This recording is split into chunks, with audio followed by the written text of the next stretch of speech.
Hi everyone, welcome to my Django series for absolute beginners in Python programming, looking to learn the Django framework for web and mobile APIs development.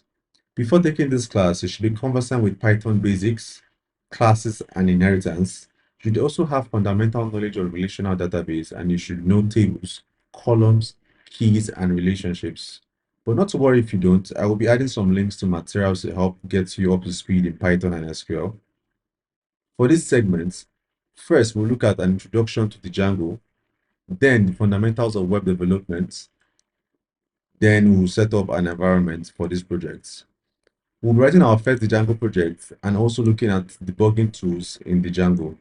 Now for a brief talk on the Django history. What is the Django?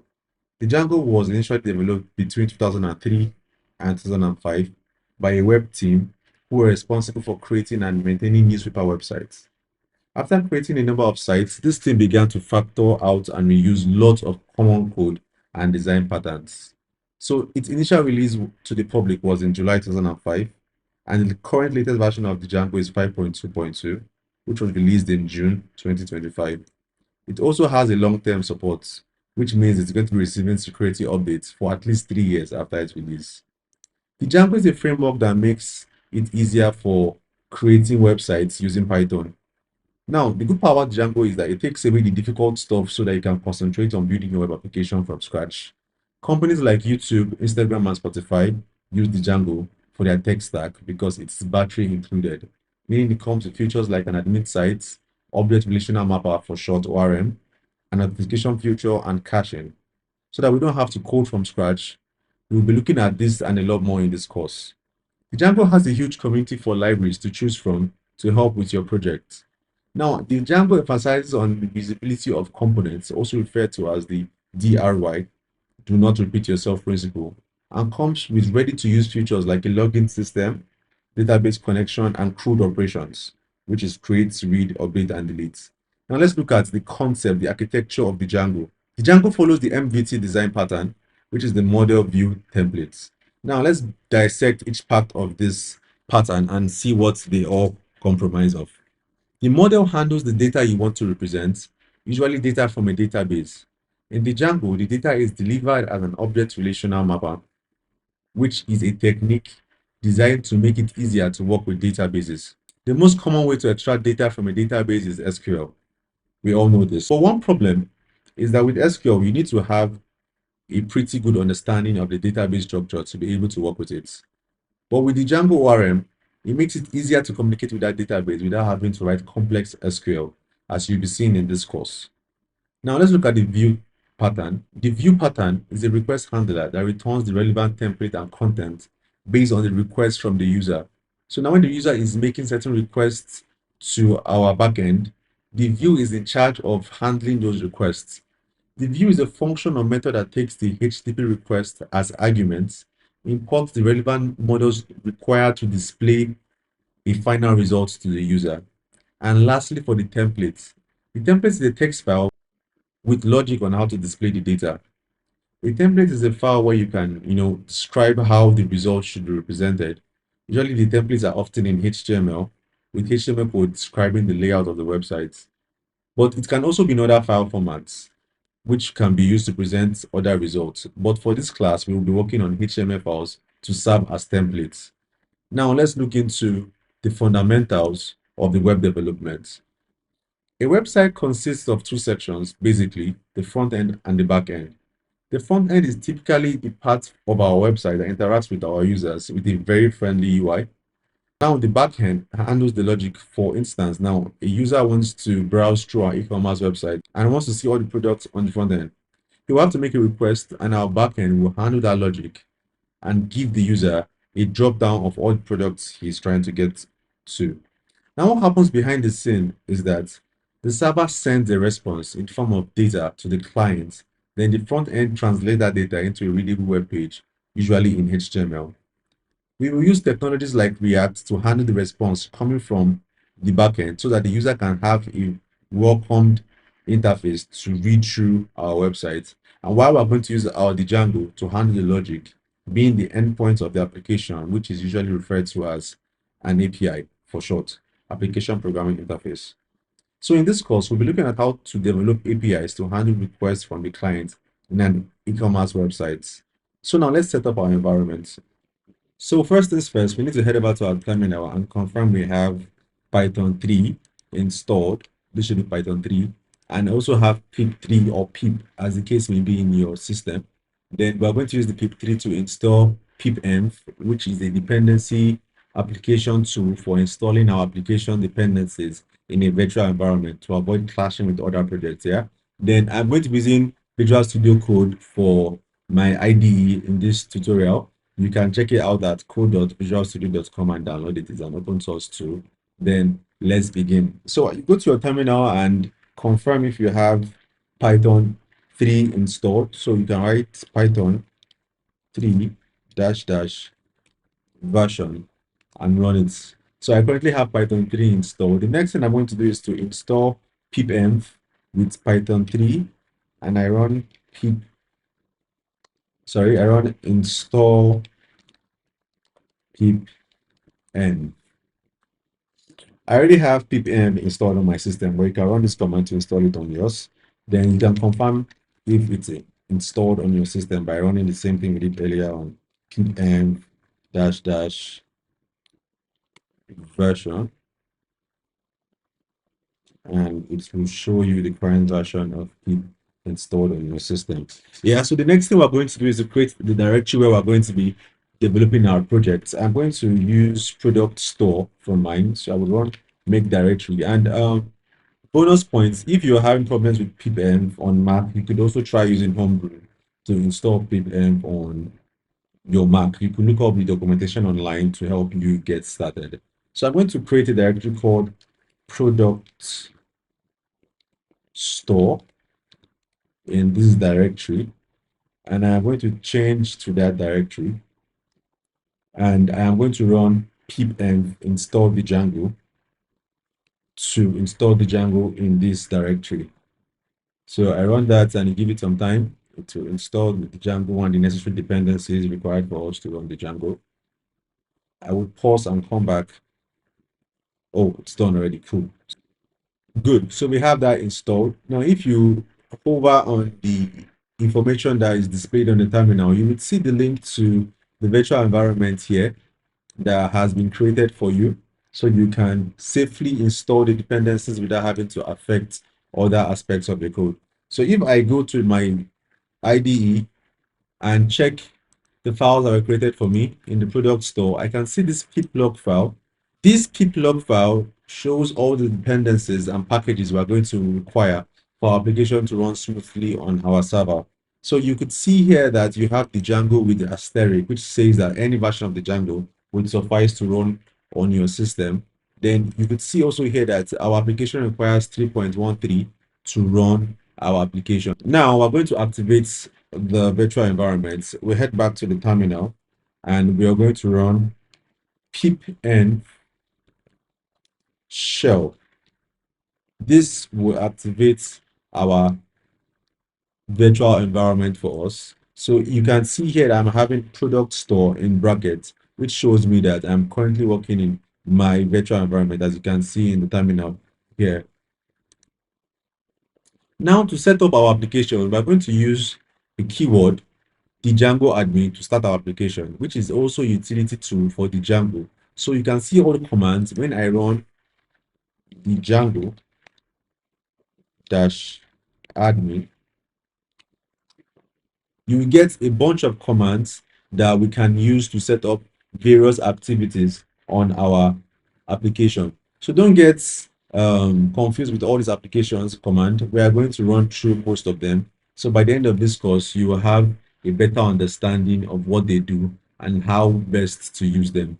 So now we're going to run our application and create a new project by running the Django dash admin, then start project.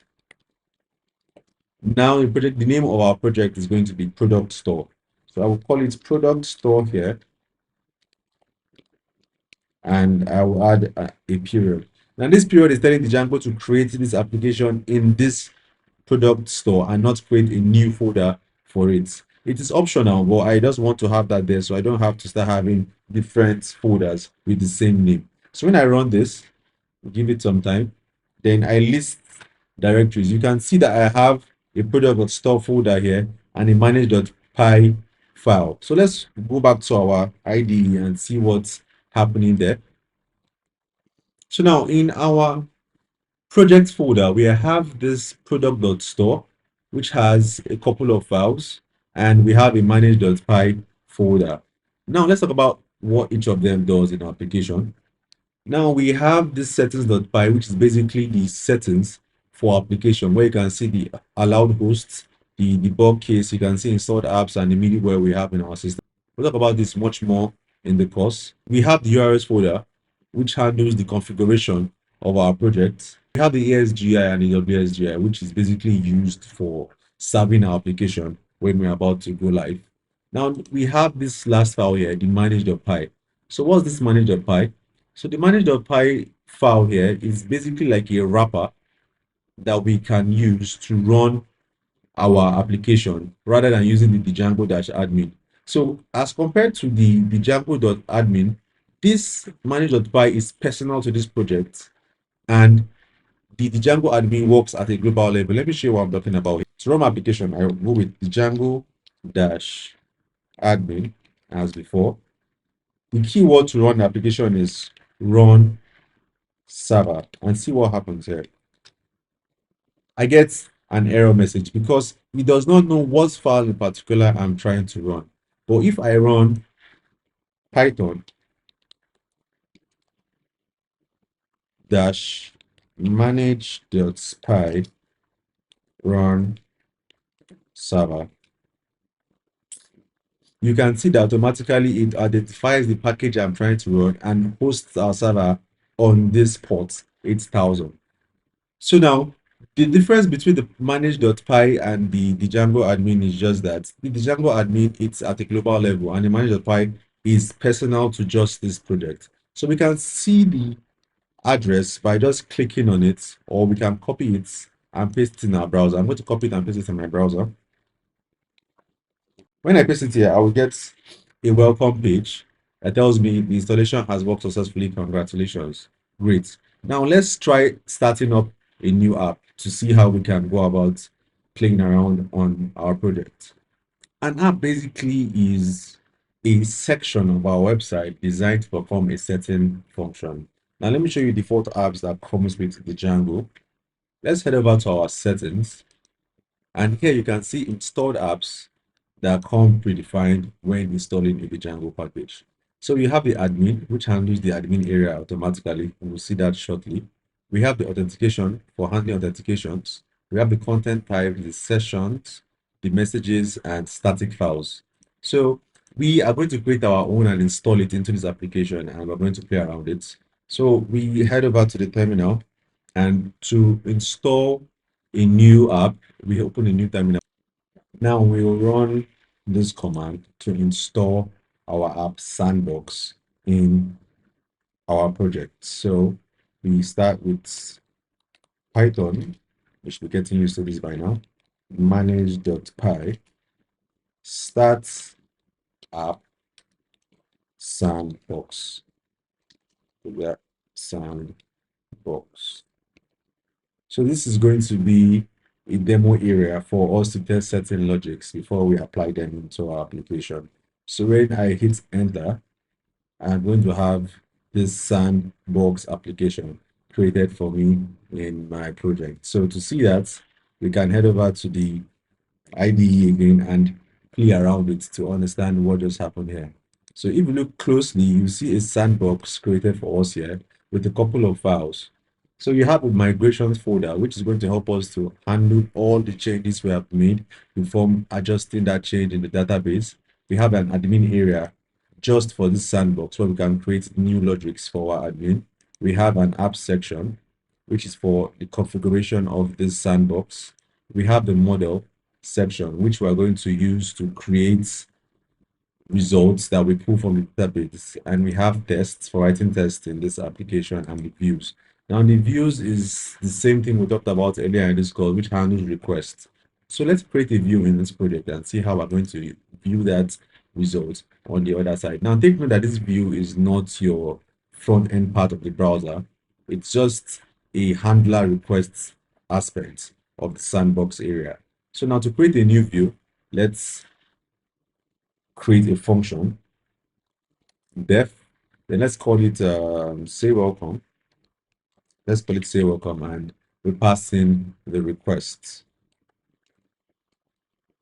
Now we need to return some text to show that this application is working. So let's first of all import a HTTP response. So we say from the Django.http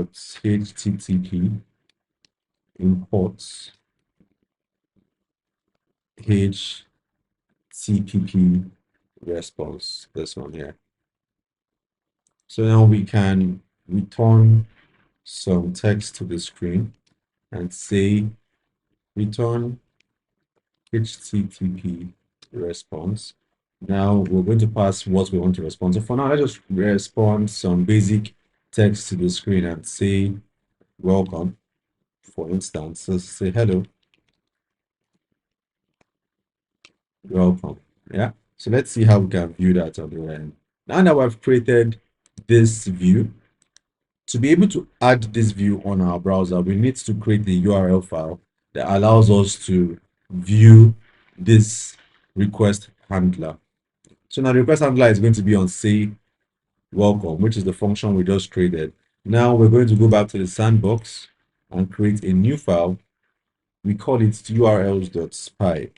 It's just conventional to help your application pick up files easily. So you have to just call it the urls.py. You hit the enter. Then we are going to create a config to handle that function. So first of all, we need to import the path and import the views. So we run from the Django dot URLs imports paths. That's the first. So the second import we're going to be making is to import the view so we can access the say welcome function. So we say from dot imports views. Okay. So now we are going to create the URL pattern with the path we just imported. So we can call it URL patterns and say it imports to our paths, which we just imported. Now, this path takes in certain arguments. First of all, it takes in the URL we want to handle. So we're going to design a URL under hello. Okay. We'll always add a forward slash. Take note of that. Then we're going to add, as you can see here, it takes in a string, which is going to be the route. Then the view, which we want to handle, as you can see it here. So now the view we want to handle is the views dot, and if you can remember, it was what say welcome. We already have it here. So we're just referencing the function we defined there. We're not calling it so that the URL knows what to look for. Okay, so we save. Now the next stage is to add this URL folder we just created into our main URL. So that was in the root directory. We have in this product store here that we created, we have the URLs here. So now, how do we do this? So the URLs, first of all, must include the URL function from the Django URLs, and that import must include the paths. Then we add a URL to the URL patterns, like so. So let me show you what we're going to do here. First of all, we import the include here, like the instruction spells out. Then we head over to the URL patterns here and add that application we just created. Then we pass in the required parameters. First of all, the first one is going to be the application name, which is sandbox, if you remember, with the forward slash. So now I'm going to tell you that any URL that you get on Sandbox, send them to the URL folder we created here, and we will handle it. So now the next parameter I'm going to pass is the folder that we want to use to handle any request that comes on the Sandbox. So we say include sandbox dot URLs. Then we add this app Sandbox into our installed apps. I showed you guys that earlier on. So we go to settings here, and we'll come to the installed apps here, and we add the Sandbox app. Sandbox, like this. Ensure that you put the comma here before writing out the name of the application. So any application you install into this project, for it to be live on this project, you need to come into the installed apps and spell it out here. Okay. So next, we save this and check our terminal, make sure everything is working fine. Okay, we have an error, no module name Sandbox. Okay, let's see if we fix that. Run it again. We still have the error, no module name Sandbox. So let's, okay, I didn't spell it well. Okay, that was a typo from my end. So I think in the URL, the main URL, I am supposed to, okay, Sandbox, you see? Yeah, Sandbox. So I save that and I head over to the terminal and ensure we don't have any more errors. Let's run and see if we have, okay, a good one. So it's all good now.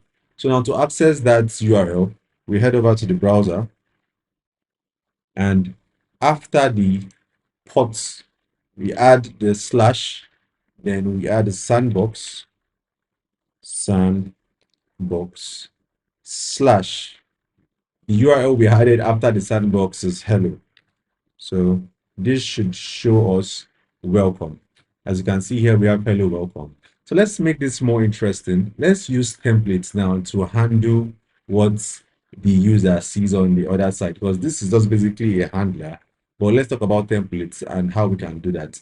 So now I want to create a template that is going to handle this hello URL. So I'm just going to come to the terminal. I'm back into our app, this Sandbox app. We can create a folder called templates. Okay. Now in this templates folder, I want an HTML file, add a new file, hello.html. Now this is going to handle requests for that sandbox. So what we're going to do, I am just going to create a basic HTML script here. And let's close it. Now I want to add a basic hello world with a H tag. So we'll put it in the body, and write it out here. So we have, let's use H1 and say hello world. Something simple. Hello world. We close this. Then don't forget to close the body. Like so. Then the next thing is, now for us to be able to access this HTML file, we need to go back to our views and handle our request with this file. So when I save this and I go back to the URLs file, that's not this, this one in the views. Yeah. So now my response is going to change to be a render. We're going to change this to a render function, and it's going to look like this. Render, already imported it by default in the application, it comes with it. We're going to say render, and now what we're rendering is the request that we're making. Then after the request, you can see the file here. We're going to handle the request, then the template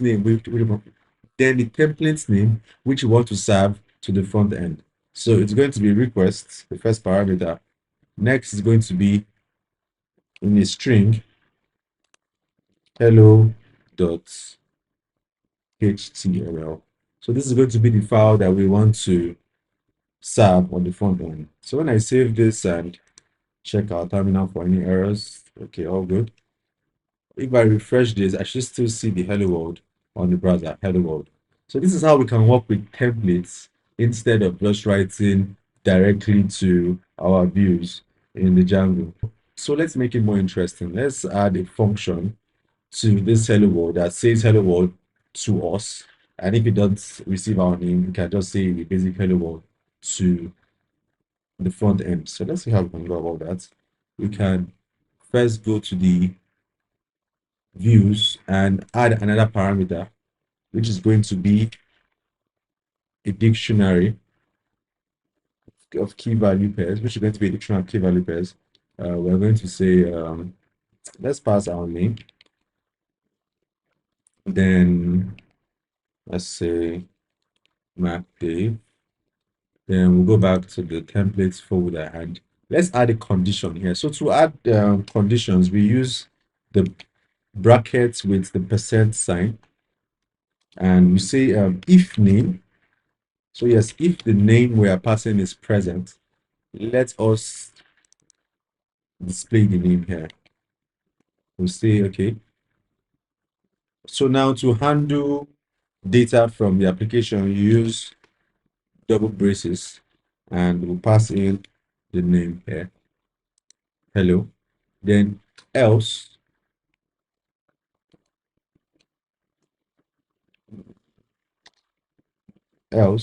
we use this else just give us a basic, let's just copy this, just give us a basic hello world. Yeah. Mm. So let's just indent this for readability's sake. Then we'll say hello world. Then we'll close this with the end if and if. So when you save this, oh, that was a mistake from my end. It's supposed to be brackets, curly braces, sorry. Yeah. So when you save this, what we should be expecting from our application is it to say hello Dave, or if we don't pass in a name, it says hello world. So let's head back, confirm for errors, no errors, go back to the browser and hit a refresh. We have hello Mac page. So this is how we can use templates in our application to handle requests from the views to the front end.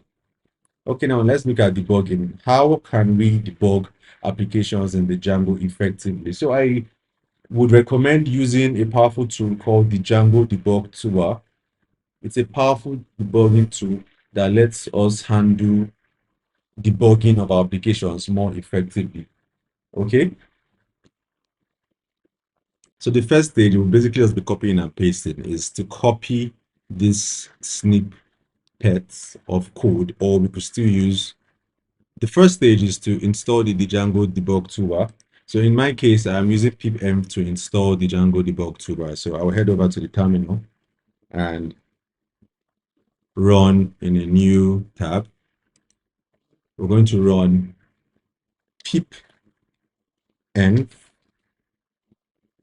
install the Django dash debug dash toolbar. Okay, so when I hit enter, it is going to start the installation process.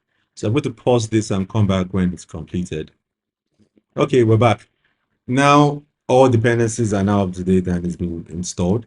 So we go to the installation guide and see the next stage. So the next stage is to add the application to our installed apps. Then we now add it to the URL. So let's start with the installation of the application in our installed apps. We go to the application project and head over to settings. We've been here before. Now to add the debug toolbar, we would add a comma and add the debug toolbar here. So I think it's taking note of the codes I'm using here. It's backtick. So I will come and add the final codes here. And I have successfully added it to the apps. Piece of cake, yeah. So the next stage is to add the URL to the main URL file here that we added the sandbox to initially. We do the same thing, we add the comma and we copy from the paths because I'm lazy right now. Okay, so we copy from the paths and paste it here. You could just copy from the installation guide and paste. So it's going to throw an error here because we have not imported the debug toolbar. So we simply come to the next line here and say from, oh, sorry, we simply come to the next line and say import debug underscore toolbar. So that should fix the error we're having there. And we save it. Then also we add the middleware of the Django toolbar to our middleware. So you copy that from the installation guide like this. Let's head over to the installation guide. So after adding the URLs parts, we would copy this line of code here and add to our middleware. Okay. Head over to the settings module again and above everything, add our middleware and save. I think I should have auto save on here. So to save files, you just click on auto save here, so you don't have to be hitting save every time. And we'll come back to the URLs here. So I think we should have an error. Hopefully not. Let's see. In our file, is it all smooth? Okay, no error. Let's head over to the terminal. Sorry, to the browser and reload. Okay, so let's see. This is now hitting. Okay, let's see. Okay, let's see. It's not showing the debug toolbar. Why is that? Okay, we still have one more part to finish up. So we need to copy the internal IP. So we're going to be using the local host. So we can just copy this and go ahead and drop it in our settings.py. We just like go to the end and drop it here. Now I think we're done. Let's see. Errors, no. Hit refresh one more time on the URL and yeah. So on your sidebar, you should see, you can hide it and bring it back.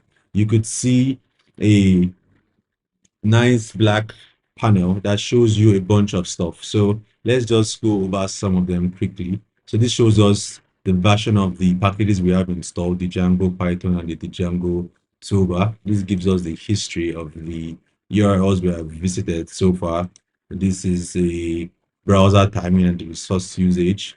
Mainly, the good part I really like about this toolbar is the SQL. We're going to be using this shortly. It shows you the SQL connections you have made and how long they took to respond. It shows you the template files and the static files you are going to be using to serve your application. Then it shows you the caching and the signals that has come into this place. This toolbar is very, very handy for debugging the Django applications, and I recommend you use this because this is what I'm going to be using for the most part of this course to help me see what's going on behind the hood in my application. So far so good. This is the first section of my class on the Django series. In our next class, I'm going to be talking about models. See you then.